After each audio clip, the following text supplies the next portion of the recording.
Hello again, everybody. Welcome back to the UVU Coaches Show presented by the UVU Alumni Association. Brandon Crow with you here on ESPN 960.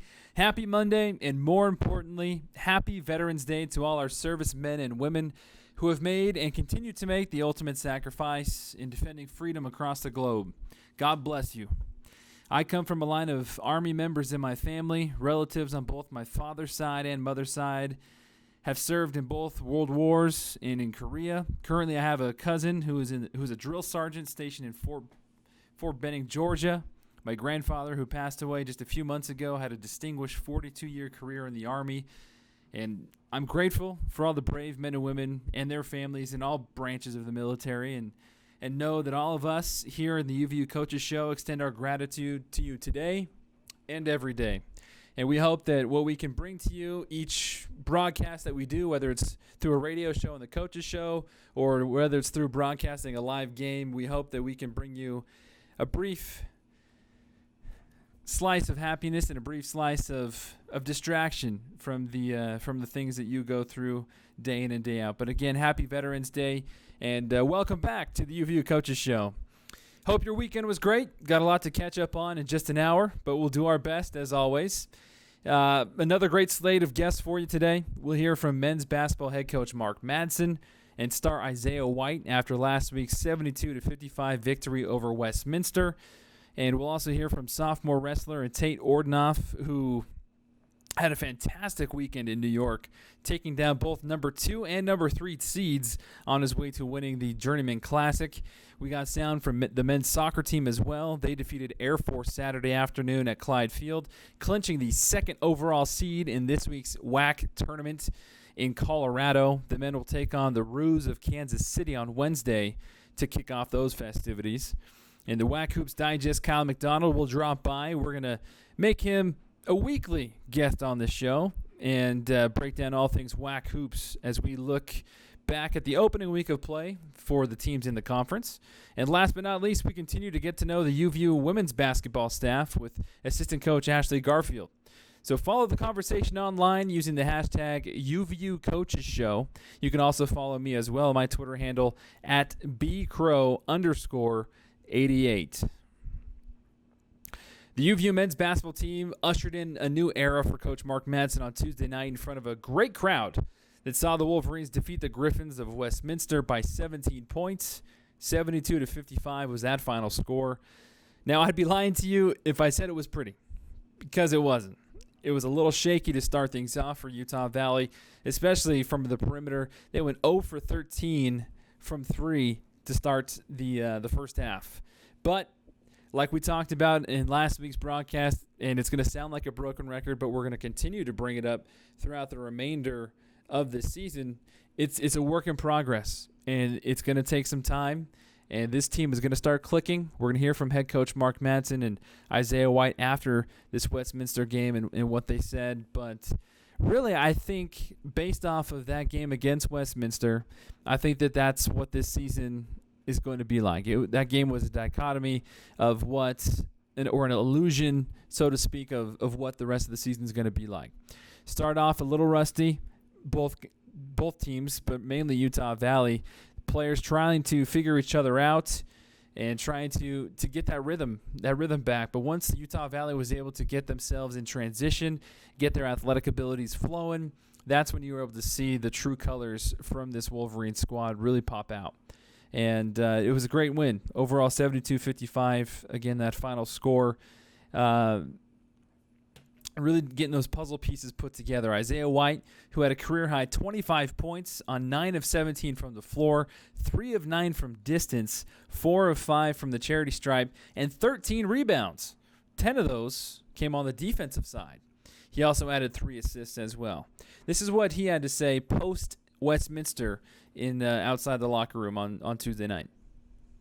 Trying to get the season started off right so everyone's excited, but I think we came out kind of hesitant at first, and then we got going, we got comfortable, and it was history after that. You got 10 points in that big 20-2 run where they were up 9 and you guys kind of flipped it around and pulled in front. What was the difference during that stretch? Just getting the ball out and running. We really were just like trying to run plays from the start of the game. And that's not our style. Our style this year is just getting the ball, getting the rebound, and going. So once we got going, that's my strength, and we got going. I got going. Missed your first 13 three-pointers, I believe. It took a while to start finding the range. Yeah. And you mentioned the jitters. Yeah. I imagine that's hopefully not a sign of things to come. No. I mean, last year I started off even worse than that, and I got going and ended up shooting like close to 40% throughout the year. So when I shoot, I don't like to think about the last shot I made or missed. I just keep shooting and have short memory. So the first ones I missed, I knew I was gonna get going, and then I got going. So. How nice was it to see the lid come off the rim at the three-point line there late in the second half? I mean, everybody started to hit threes after Friday night. How nice was it to see the lid come off? Yeah, I mean, it was super nice because we all can shoot and we all can play and we all know that we can play basketball. It was just a matter of, getting the jitters out. I feel like every first couple games of every team in every season is kind of, everyone's trying to get their feel. It's different when you're practicing for 6 months to game time. So once we got that first half under our belt, we got going, and then it was history. How important was it for you guys to get this win for Coach Madsen? It was very important because, I mean, he's been under, it's his first college, coaching year, and I feel like he's put a lot of effort into getting us ready for the season, and for us to get this win was good. We had to get this win. I feel like because of everything that happened last year and coming into this year, I feel like we do have a little bit of a chip on our shoulder, just because of who we are and us being UVU and everyone overlooking us. So we're for sure gonna be ready.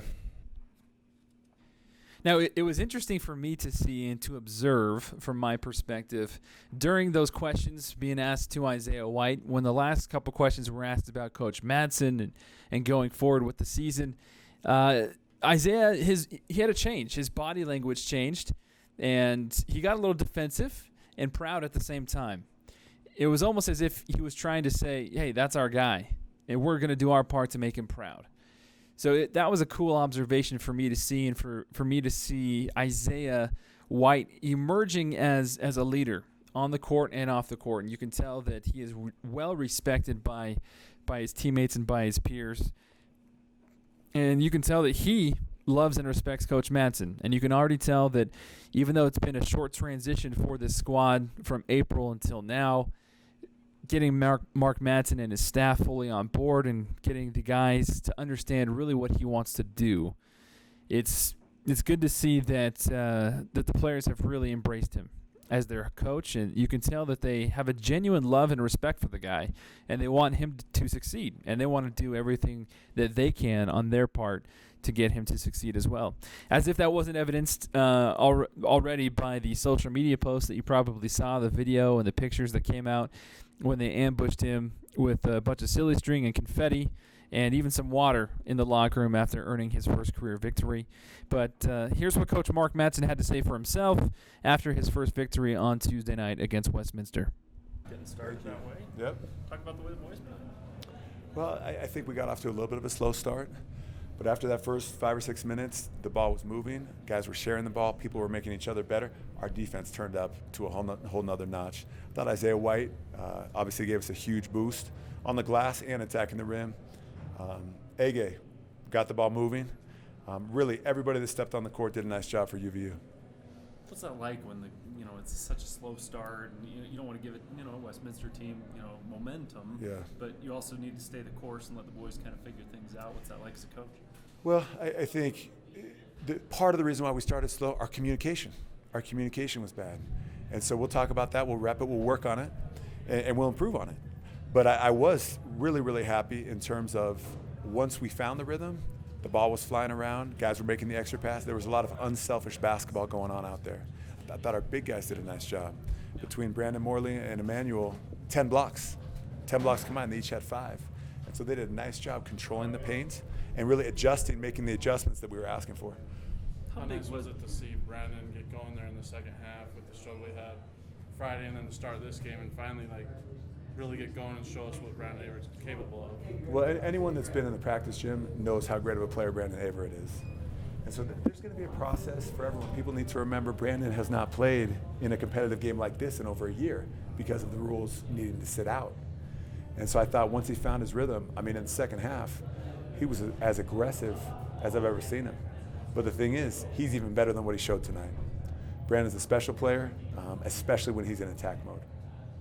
How big was Emmanuel there in the first half? Because it seemed like he gave you a real boost during that time when things were kind of iffy, and he came off the bench and really made some nice plays. Well, I mean, nobody could keep E-Man off the boards. E-Man was going to the boards in a relentless way. He was refusing to be boxed out. He was either getting another shot up or shoveling the ball back out so we could reset another offensive set. I was really proud of him the way he played. How does it feel to get that first official W out of the way? Well, we got it out of the way. Now back to the drawing board. You know, back to practice. We'll watch the tape tonight and be ready to come back to practice to work on the things that need to be addressed. You gonna frame the game ball? I don't even know where the game ball is. But I know my suit, my nice overseas suit, got a little bit wet after the guys doused me in there. Now, again, like we mentioned before, this is a process. It's going to take some time. But overall, the Wolverines had a good showing. Again, your final score against Westminster. Utah Valley victorious by 17 points. Final score, 72-55. We already talked about Isaiah White, the career high 25 points. Brandon Morley had 4 total points, 6 total rebounds, 5 blocks for the big man. Brandon Averett, who heated up in the second half, had 16 points. All 16 of those came in the second half. He had 5 rebounds total as well, 4 assists. And Kazan Jardine added 5 points. Trey Woodbury with 7. Jamison Overton and Eman Olajapoke both added in 4. And Ege Havza had 5. And even Bradley Kitchen got in on the action off the bench, to the manager coming in with 2 points. Jacob Heath, the only Wolverine not to score on Tuesday night. But shifting gears, as always in the sports community, it's what have you done for me lately? And Utah Valley traveled to Denver on Saturday night. Tough task in trying to take on the Pioneers there. They fell just short in the final minutes. The Pioneers were absolutely crazy from three-point land in the final minutes. They made 4 straight threes in their last 4 possessions to defeat Utah Valley by 12 points. Final score there, 74-62. Utah Valley losing on Saturday. But again, more growth being shown by the Wolverines in that outing. Brandon Averett had a team-high 17 points, and Trey Woodbury added 12 for Utah Valley. Isaiah White had 23 minutes of play. He pulled down 10 rebounds, and J.J. Overton scored 9 points. Kazan Jardine added 8. UVU shot 43% from the floor compared to Denver's 48%. So, again, it's progress little by little. They're going to take what they can from that. They're going to learn from it. And no T.J. Washington on Saturday. So I think he should be back in the lineup tomorrow night as the Wolverines return home to the UCCU Center to face Ottawa, the Ottawa Spirit from Arizona. Tip-off is set for 7 p.m. Mountain Standard Time. You can hear Jim McCullough on the call here on ESPN 960. I will have the TV call for you on the WAC Digital Network, on YouTube, and the KSL TV app as well. But it's going to be the only home game this week before the Wolverines embark on an epic road trip as part of a tournament.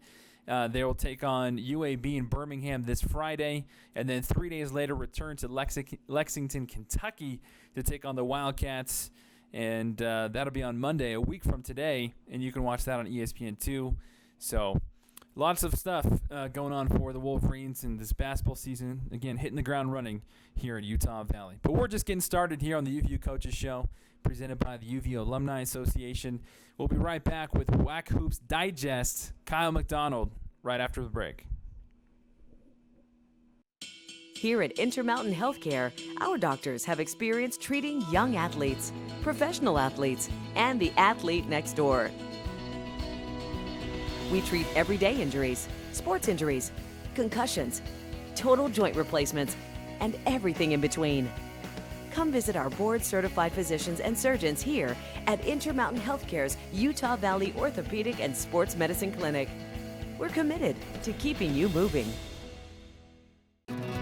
At Kengar Volkswagen in Orem, we believe in supporting our neighbors and the hardworking UVU basketball team. Since our store is perfectly located on University Parkway in Orem, we're ready to play ball with our UVU Wolverines and give them and you a car buying experience unlike any other. Be sure to stop by our store for all your automotive needs, because at Ken Garff Volkswagen in Orem, we hear you. Welcome back to the UVU Coaches Show presented by the UVU Alumni Association. Again, happy Veterans Day to all veterans and their families. Thank you for your service. And hopefully that we can bring you some lighthearted entertainment, not just here on the Coaches Show, but through sports in general. Last week we brought on our next guest, Kyle Mcdonald, to break down all things Western Athletic Conference hoops. He is the chief of WACHoopsDigest.com. You can follow Kyle at Kyle Sports Bias on Twitter, at WACHoopsDigest as well. 2 handles there. You can also email Kyle at Kyle Sports Bias at WACHoopsDigest.com. This is going to be a weekly segment. We're going to bring Kyle in to break down the men's hoops and really take a dive into the conference and what's going on. But before we go into the conference, first off, Kyle, how are you doing, my man? I'm good, Brandon. I'm good. I just got done watching the WAC Women's Soccer Championship. I was a little disheartened because obviously I'm a little Utah Valley biased since I graduated from there. But the Seattle women's team got the golden goal, and so it's the end of a good season for the Wolverines. But I'm good overall. Yeah, it was definitely a heartbreaker for the Wolverines. But yeah, like you said, hats off to Coach LeMay and his crew, returning a majority of them next year. So that'll be fun to watch. From one UVU head coach to another, Coach Madsen last week, Kyle, he got his first career victory against Westminster on Tuesday. Final score there, 72-55. Big career high from Isaiah White, who took the headlines with 25 points, 9 of 17 from the floor. What were some of the things that stood out to you in that victory for the Wolverines last Tuesday? I think that as much as Coach Madsen might want to stick with a half-court offense just because that's, an NBA-style type deal, I think what he maybe recognized from that Westminster game, especially in about midway through the first half, is when his team gets out in transition, they're going to be very difficult to stop because – that's where they made that 14-2 run. That's what kind of sparked it with the defense and getting in transition and using those athletic guards that he has. Isaiah White, Ege Havsa, Brandon Averett. Once they got out in transition, it seemed like the game slowed down for them a little bit. And I think it made all the difference in the world on Tuesday night in Orem. Yeah, even in the post-game presser, we heard a little bit of the audio earlier on in the show from Coach Madsen. He talked about how once the team really just realized what they can do and just got back to the basics of what they've been doing, he said that's when everything kind of flowed. And it'll be interesting to see how much of that style of play that these guys have been used to with Coach Pope over the last couple of years is going to end up, coming to fruition here the rest of the season. Right, and the bigger thing, too, for Utah Valley was that the basket seemed to open up a little bit in the second half. Brandon Averett scored all 16 of his points in the second half. It was just Utah Valley hit 5 3-pointers in the second half. It just, once they got going in transition, it made everything a little bit more simple for the Wolverines. They don't have a lot of size. No offense to Brandon Morley or Iman, but they're a guard-oriented team, and so getting out in transition and beating people with that athleticism and that speed is going to be a big key for the Wolverines going forward. So Utah Valley, they get that victory on Tuesday, and then they go into Denver, which is not a very easy task, and they fell short 74-62. Just looking at that box score, you might think, okay, Wolverines got beat pretty handedly, but it was only until the last few possessions where Denver made 4 consecutive 3-pointers to close out the game. But other than that, Utah Valley was right in it. So first off, for the record, I didn't even get to watch the game. I paid the $10 subscription fee, and all I kept getting on the live stream was technical difficulties on the video. So I didn't get to watch it. I only got to watch the stat broadcast. So I'm kind of a little bitter about that. Sorry, Denver, but I'm a little bitter about that. But yeah, with about 9:02 to go in the second half, Denver went on a 13-1 run, and it was a 1-point game at that point. Denver went on a 13-1 run, and Joseph Lanzi hit a three-pointer on 3 straight possessions, and then Denver hit another three-pointer on their 4th possession. So 3-pointers on 4 straight possessions, and that was a ball game. Period.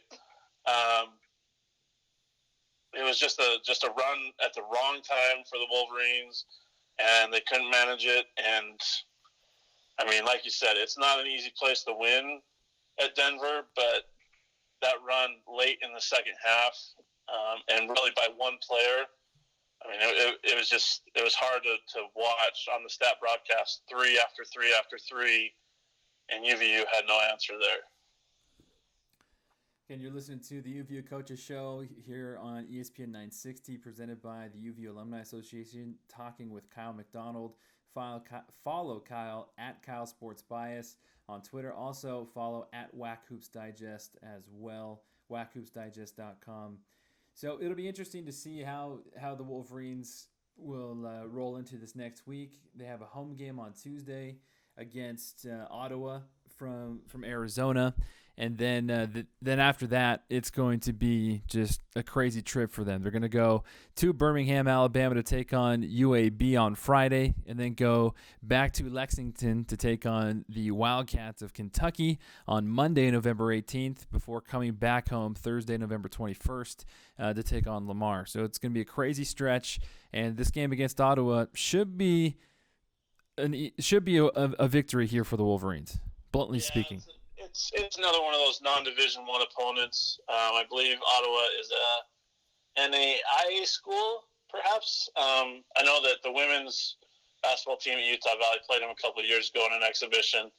But yeah, that should be one that Utah Valley hopefully can get back some of that offensive flow and get some things working. As like you said, they go into a really difficult stretch of games.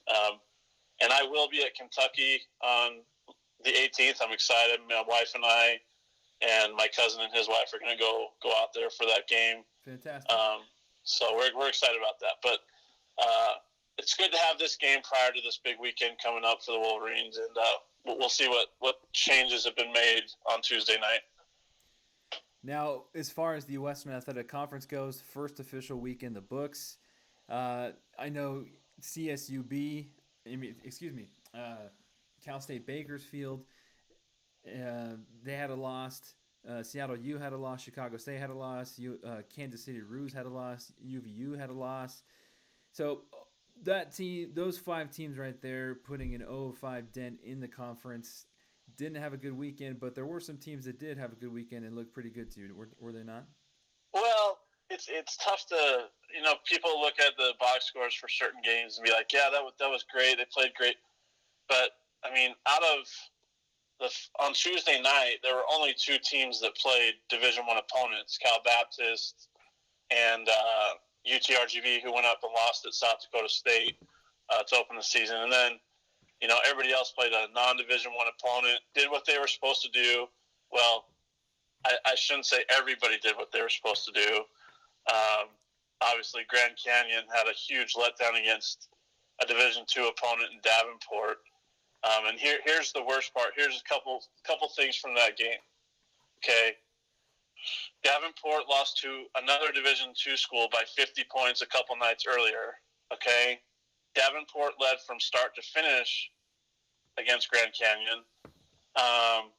And there was one other stat that stuck out to me. Davenport beat GCU 82-73, but it really wasn't even that close, because Davenport led by double digits almost the entire game. And that was in Phoenix at GCU Arena to start the 2019-20 season. So not good for Grand Canyon there on opening night. And then, like you mentioned, Saturday, last night, or a couple nights ago, the WAC goes 0-5 on the day. Everybody loses to Division I opponents.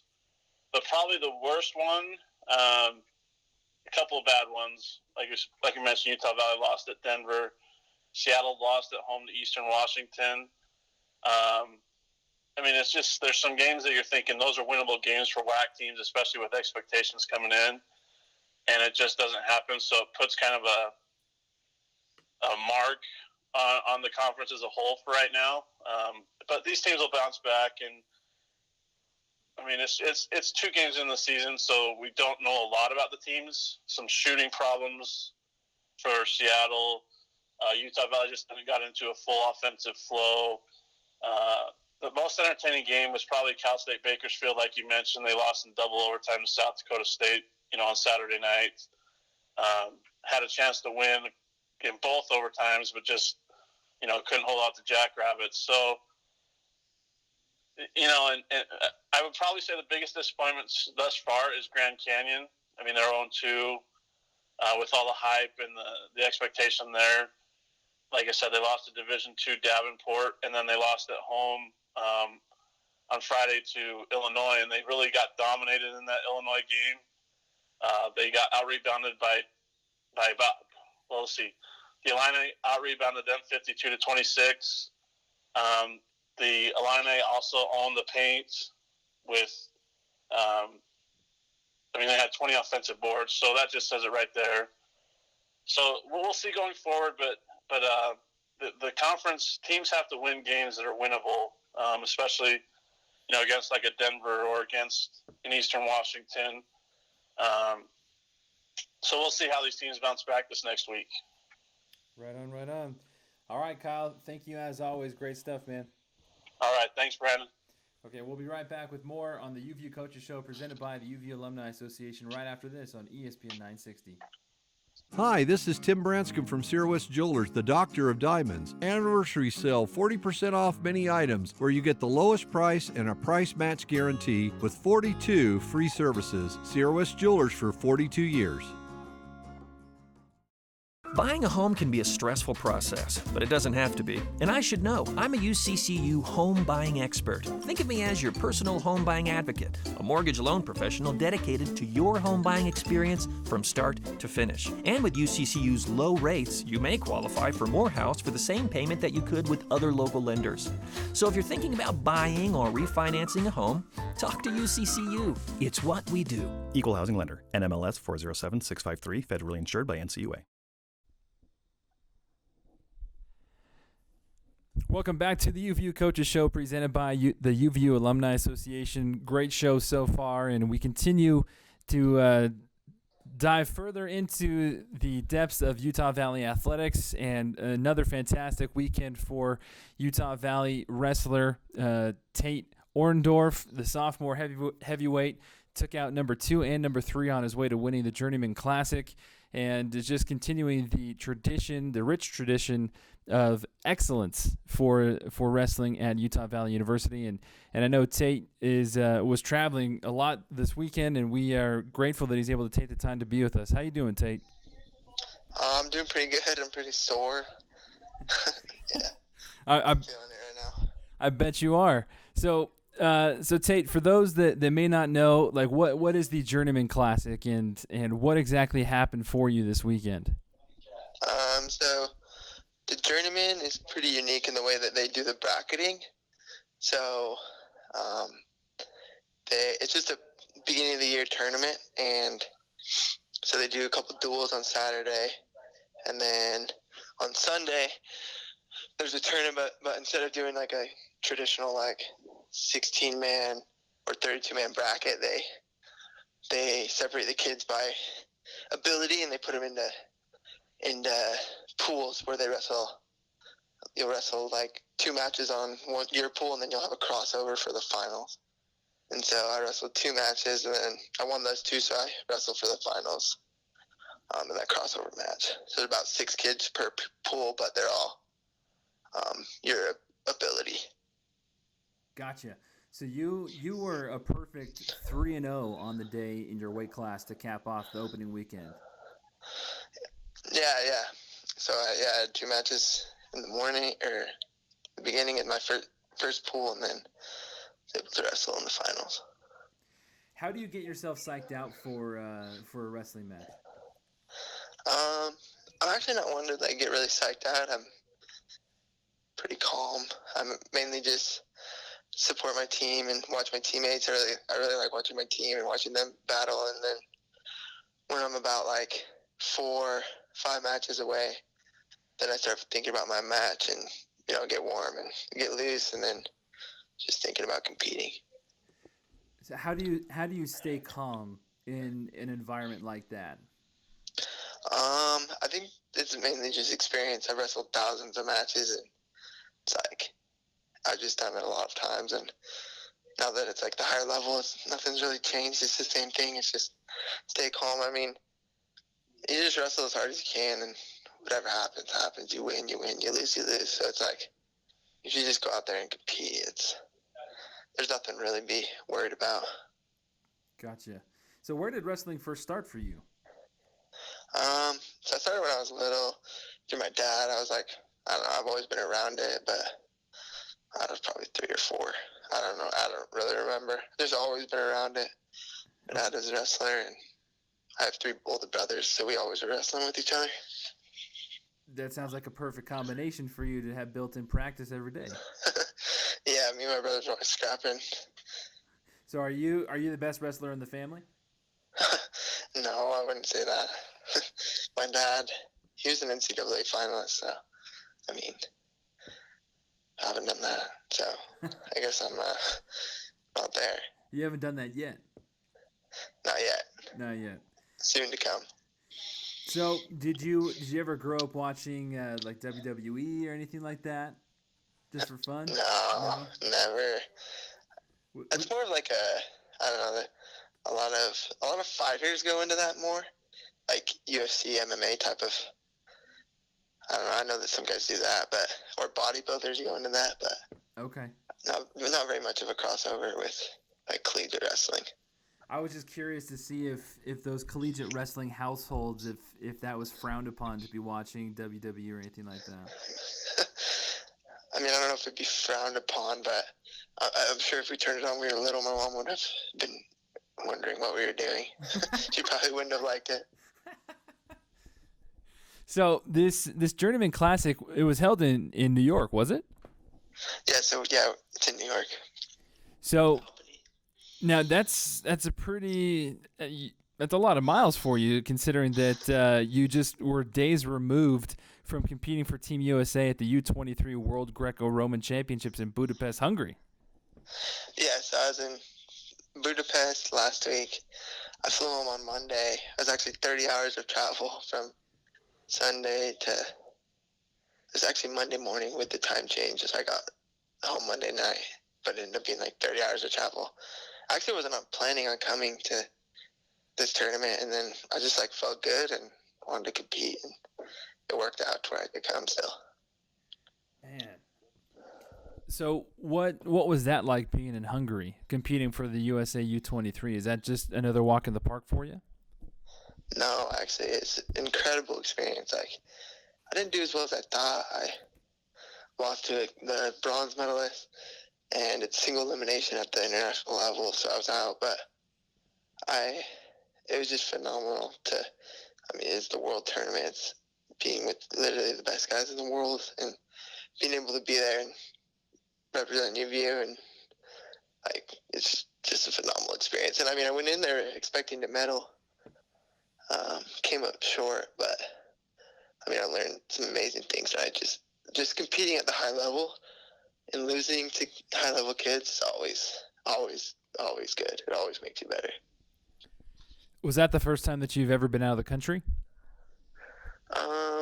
I've been out of the country. I've been to Mexico, but never for wrestling. I've never been overseas for wrestling. I have had different trips where I'd planned, but something usually happened where I got hurt or didn't work out. But so that was the first overseas wrestling trip. Now so there was a total of 15 Wolverines that competed in this Journeyman Collegiate Classic on Sunday.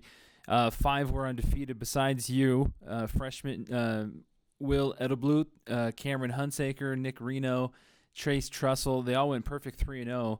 So what can Wolverine fans, wrestling fans, expect from you and from your squad going forward? Overall, just looking at this tournament, one of the toughest in the country. And so just like looking forward to seeing Harvey compete in it this weekend was, something that the fans can look for. Like, we have a lot of young talent. We got a lot of old talent. And, like, I think this can be an amazing year just with our ability right now. And got a lot to work on. But, it's going to be an exciting year. And we're hoping to get a lot of fans out. All right. So the home opener isn't for a couple of weeks. It's Friday, November 22nd. But what do you got going on in between now and then? So I'll go back and just recovery.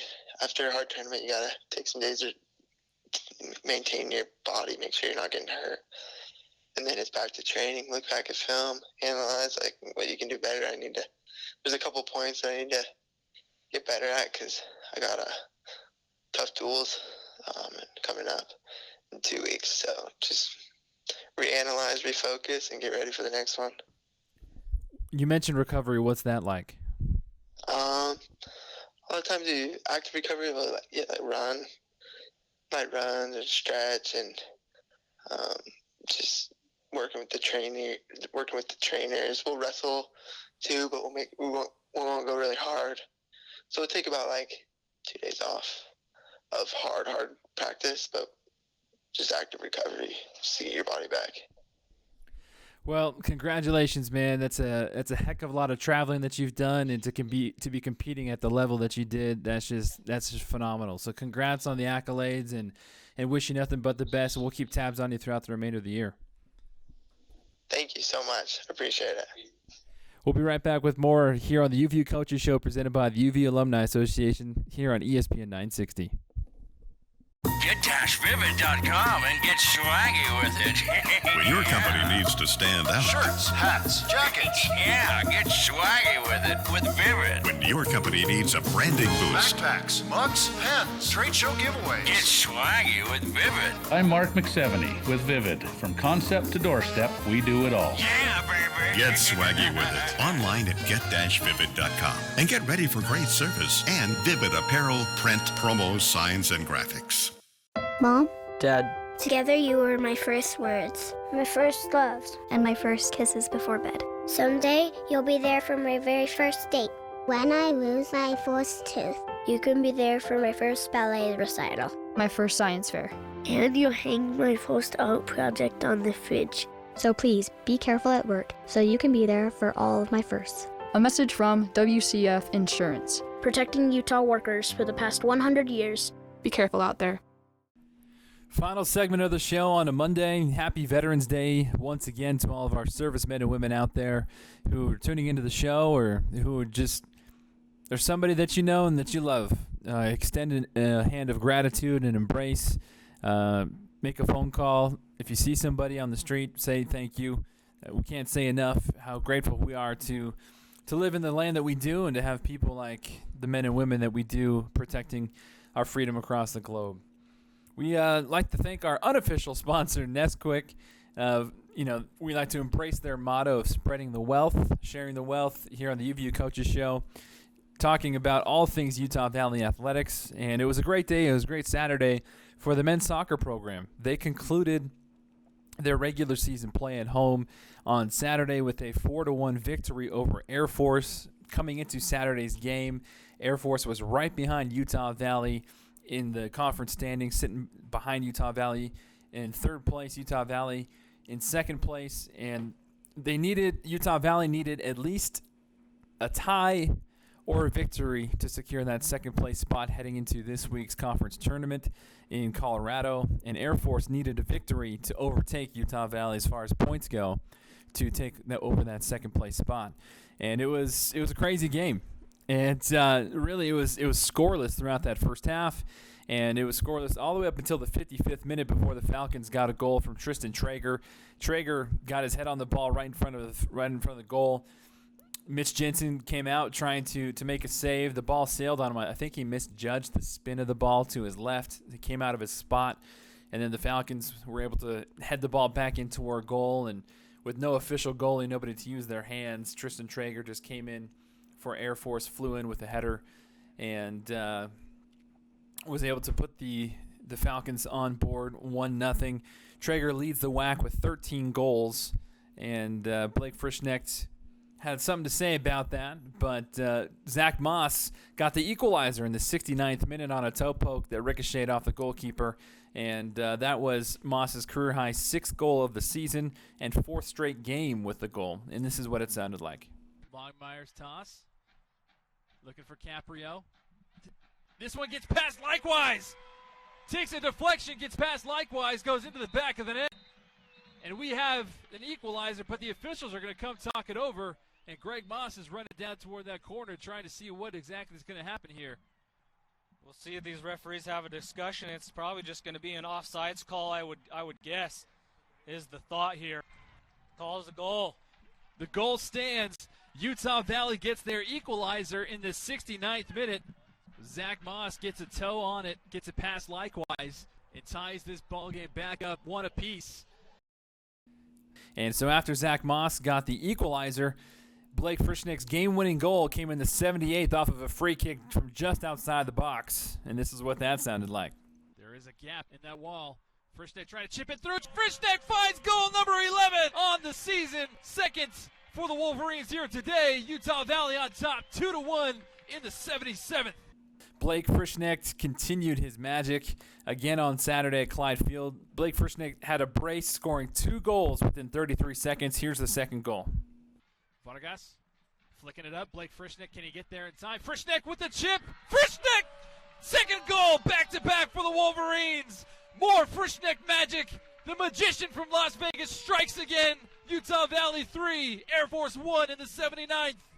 And then last but not least, with Utah Valley already on top 3-1, there was a ball that was played up to Utah Valley. Luis Vargas was trying to get it, and actually Becca Rice was fouled inside the box after the Vargas pass.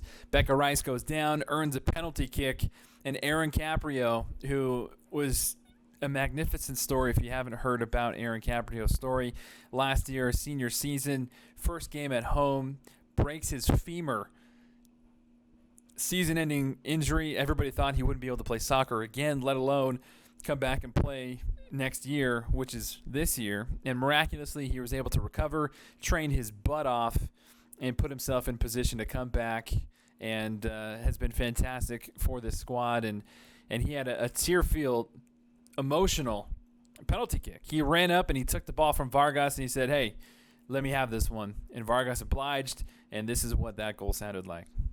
Aaron Caprio with his back toward the goal right now, trying to compose himself. Turns around, and he puts it through! Aaron Caprio! A magnificent story with the fairy tale ending here at Clyde Field for the senior. Runs over to the hometown crowd, fist in the air. Pure emotion from Aaron Caprio. 4-1 Wolverines in the 86th. So again, come from behind victory for the Wolverines. It was a fantastic victory. Senior Day honoring several seniors, Luis Vargas being one of them, Luis Garza, Jaden Wagner, Mitch Jensen, the goalkeeper, Aaron Caprio, like we mentioned, Blake Frischknecht, and Alec Felix as well. Blake Frischknecht, he has set the single-season record for Utah Valley for soccer, for the men's soccer program. His 25 points scored on the season is a school record, and he has 12 goals as of right now. But again, this is pending the results that happen in this week's WAC tournament as well. Here's what the seniors and head coach Greg Moss had to say after their final farewell at Clyde Field for the season, where the Wolverines finished up 6-0 at home during conference play. Final record 8-3-0 in conference, 11-6-1 total overall, 8-3-0, and finished 6-0 at home. So here's what head coach Greg Moss and then Blake Frischknecht, Alec Felix, and Aaron Caprio had to say after that victory on Saturday. Well, these 7 seniors have done an incredible amount for this program. They've continued to build on the foundation and, kind of set the standard and expectation for our underclassmen. I couldn't be more proud of our response today on Senior Day. Traditionally, we've struggled on this day. We went down a goal. It wasn't a pretty goal, but our response was absolutely magic, and I couldn't be more proud of not just our seniors, but our entire team and how we responded in a little bit of adversity there.